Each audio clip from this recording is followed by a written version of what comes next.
Let's go into the topic of rejecting business. And Joe Carfagna, we'll start with you. When do you reject business and say, nope, we're just not going to pursue that one? Well, when we, as mentioned in our agreements for being retained to buy or sell an airplane for somebody, if they don't want to sign the information saying that they're not on any sort of list right away, that's going to be a red flag. And then the second stopgap is your gut check, honestly. But we have turned it away over the years, and there's been several instances why. But in general terms, that's a pretty good litmus test right there. Okay. Steve Friedrich? Yeah, I think the key is when you're going through and you're qualifying these people, you're going to know pretty soon whether or not they're going to be qualified to go ahead and purchase an aircraft. But then from an association of the brand, you have to take a look and decide whether or not you wish to take that risk. Okay. And that's a big piece of it. It's a judgment call for every, quite frankly, on every case. And it's not something that you undergo or undertake lightly.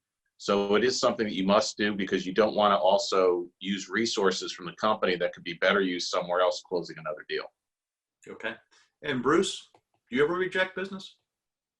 Yes, we do. Occasionally, when parties do show up on our KYC process, we will get out of the transaction at that point. If it's a situation where we can't resolve it and answer, and someone is on they are in fact a restricted party, we're not going to get involved with that transaction. We also maintain our own list.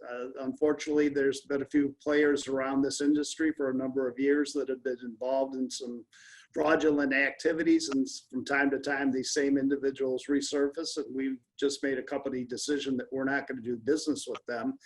And finally, if a transaction just smells bad, we're very fortunate. We think that we have enough business that our owner has empowered our escrow agents as well as myself, that if we look at a situation, we realize that something unethical might be happening, or we're just not comfortable with the situation, we're unable to reject that type of business. We're just simply not going to take it on.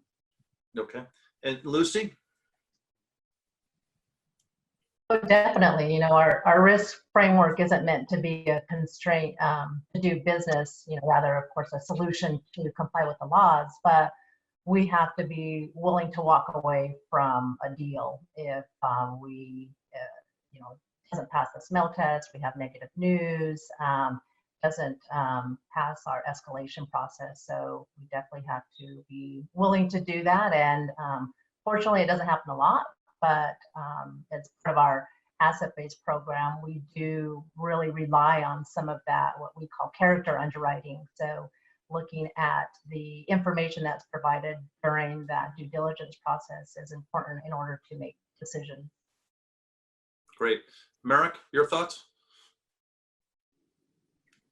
Well, I mean, it's just really hard. It is great to say that we're willing to walk away, and I am just so pleased to hear that all of our partners here on this call are willing to do so, and in fact have done so. But we're in sales ultimately, all of us in some way, shape, or form, whether we're selling legal advice, a financial product, an aircraft, a service related to that product. And so for anyone involved in that stream, when you say no, you're turning away revenue. And a lot of what we're talking about here is just, it doesn't smell right, it's gut.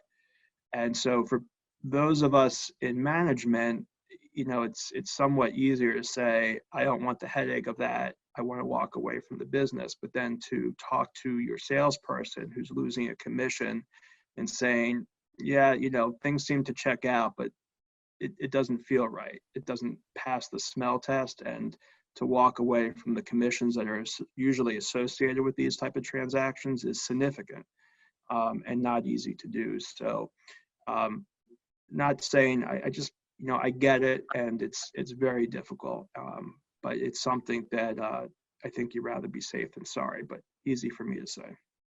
Got it. Okay, thank you.